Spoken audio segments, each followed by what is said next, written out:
Hola a todos, hola a todas. Mi nombre es Leandro y soy parte del equipo de la No Name Kitchen en Bihać, Bosnia. Lo primero que quiero resaltar en este podcast es que la falta de rutas de acceso legales a la Unión Europea está obligando a las personas en movimiento a emprender sendas muy peligrosas. La realidad a día de hoy es que cruzar la frontera de Bosnia con Croacia, entrar a la Unión Europea a través de la ruta balcánica, significa permanecer empapado durante días a bajísimas temperaturas, muchas veces sin posibilidad de calentarse o incluso de comer. Desafortunadamente, la lluvia ha estado cayendo durante varios días y la situación de las personas en movimiento, ya de por sí complicada, no deja de empeorar. Pensad que si sus vidas ya están fuertemente marcadas por una especie de tiempo suspendido, con la lluvia y la llegada del frío, esta situación se acentúa. Como me decía muy a su pesar un chico el otro día cuando le acompañé al dentista, me dijo, la última vez que intenté entrar a la Unión Europea, estuve 22 días andando antes de que me detuvieran y me devolviesen a Bosnia. Cuando me miré al espejo, mi cara no era mi cara, no me reconocí. Y bueno, ahora con la llegada del invierno, el proyecto de emigrar a Europa se detiene forzosamente para muchísima gente. ¿Y qué les espera entonces, no? Bueno, pues muchas personas en movimiento, por falta de dinero, se quedarán en Bihać hasta la próxima primavera para entonces reanudar su viaje. Otros, sin embargo, deciden salir de la ciudad en busca de mejor alojamiento para el invierno en Sarajevo, por ejemplo. Vivir en casas ocupas o tiendas de campaña ahora mismo resulta más difícil que nunca. Pensad que el suelo de estas casas abandonadas y ocupadas muchas veces está completamente inundado. Son lugares donde no se puede encender el fuego, donde no se puede cocinar o dormir, donde las condiciones higiénicas son un desastre, donde todo se estropea. Y bueno, pues es una cotidianidad absolutamente agotadora y frustrante en la que nunca hay un momento de descanso, ¿no? Quizás esto es lo más duro. A la vez, nuestras actividades de apoyo también se vuelven más difíciles de llevar a cabo. Últimamente nos estamos quedando atrapados en el barro constantemente al hacer las visitas y los repartos. Y bueno, y estamos también sometidos a continuas presiones de la policía local, la cual sigue criminalizando acciones como el reparto de comida o de ropa seca. Ahora bien, quiero resaltar en último lugar que la fuerza y la determinación de las personas en movimiento por conseguir una vida más digna a pesar de todas estas adversidades nos da fuerza para continuar nuestro trabajo a favor de la libertad de circulación para todos y para todas.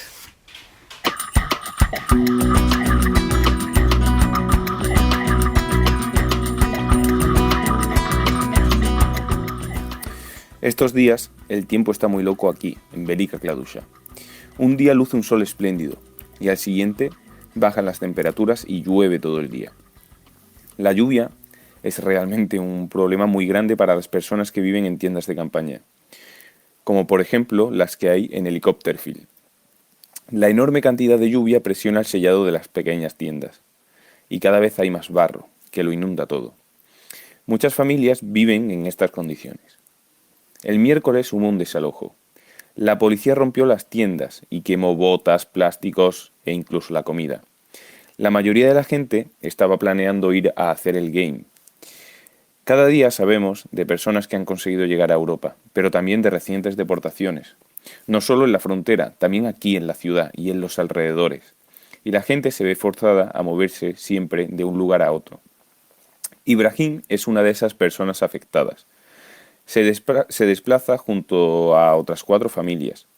Durante 2 días el grupo, cansado y estresado, vivió en una casa vacía. Para Ibrahim y las familias, la casa era una oportunidad para descansar, al menos por un tiempo. Pero un día, cuando el grupo estaba cenando, llegó la policía.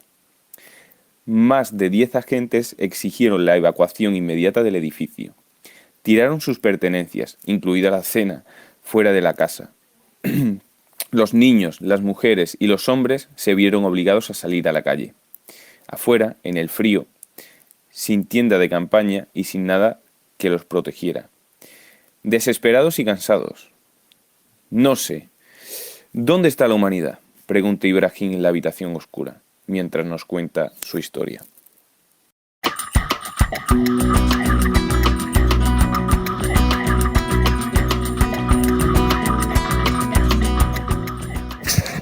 Hola, soy Francesca de Nonem Kitchen en Ceuta.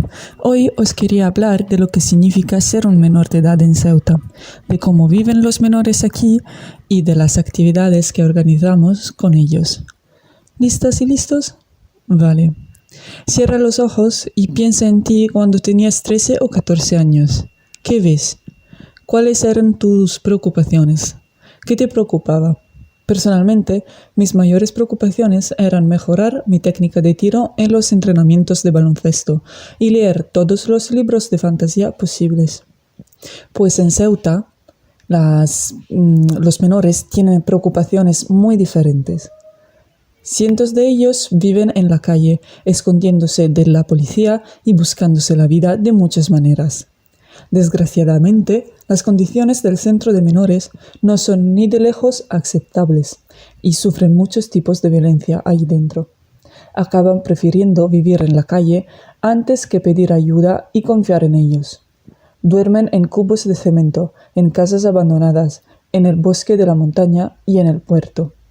Sus días se caracterizan por un objetivo muy simple: llegar a la península. Para ello, tienen una rutina diaria fija. Todas las noches entran en el puerto y intentan hacer el risky, una técnica muy peligrosa que consiste en agarrarse a los camiones que entran en el ferry o directamente saltar al ferry para llegar a la Gran España. Si les preguntas, te pueden explicar los mejores lugares o las mejores formas de hacerlo.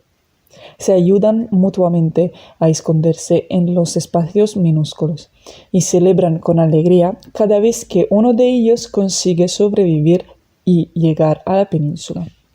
Cuando empieza a salir el sol, se van a dormir y cuando se despiertan van a sus trabajitos o a buscarse la vida y luego vuelven a empezar. Para romper esta agotadora rutina, para tratarlos como a cualquier otro adolescente y para que se sientan vistos y valorados, organizamos actividades con ellos.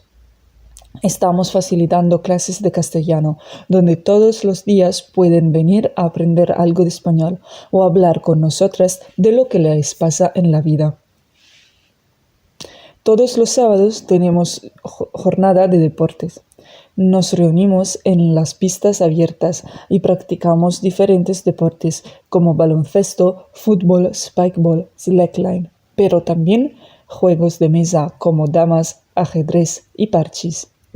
Además, hacemos picnics. Como el domingo pasado, fuimos a la montaña con todos los ingredientes y nos enseñaron a hacer tajín, un plato típico marroquí con verduras y carnes. Ahmed tomó la delantera y con precisión y experiencia preparó 2 tajines, ayudado por los demás. Nos lo comimos todo y después jugamos a fútbol. Era visible cómo sus caras estaban más relajadas y felices. Ser menor de edad en Ceuta no es fácil. El miedo, la violencia, el hambre y el frío es lo que experimentan a diario, pero aún así están llenos de sueños y esperanzas para su futuro. A Mohamed le encanta jugar a baloncesto. Cada vez que vamos a la cancha es el primero que llega. Está un poco nervioso cuando recibe el balón, pero busca a un compañero y lo pasa. Cuando lanza y anota, se le ilumina la cara. ¿Qué es lo raro en esta situación? Solo tiene 14 años y ha vivido los últimos 4 años en la calle.